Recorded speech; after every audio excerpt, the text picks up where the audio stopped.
चॅनलवरती आपल्या सर्वांचं स्वागत। आपण पाहत आहात बिग टीव्ही मराठी। मी तृप्ती कदम। पाहूया आजच्या ठळक घडामोडी। नमस्कार। जत तालुक्यातील विविध प्रश्नांच्या अनुषंगाने जत तालुक्यातील सर्वसामान्य शेतकऱ्यांच्या आणि नागरिकांच्या अडीअडचणी सोडवण्यासाठी येत्या 6 तारखेला येत्या शुक्रवारी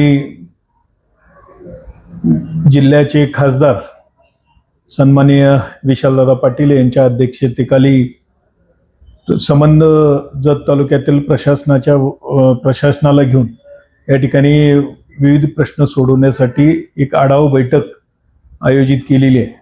आणि मी या निमित्तानं जत तालुक्यातील तमाम शेतकऱ्यांना नागरिकांना या निमित्तानं आवाहन करतो की ज्या काही आपल्या समस्या आहेत, जे काही आपल्या मागण्या आहेत त्या पद्धतीनं सोडवण्यासाठी आज येत्या शुक्रवारी 6/3/2026 रोजी या ठिकाणी साई प्रकाश मंगल कार्यालय या ठिकाणी आढावा बैठक घेण्यात येणार आहे। आणि या आढावा बैठकीसाठी तमाम तालुक्यातल्या लोकांनी आपले प्रश्न सोडवण्यासाठी उपस्थित राहावं ही या निमित्तानं मी आवाहन करतो, विनंती करतो। धन्यवाद।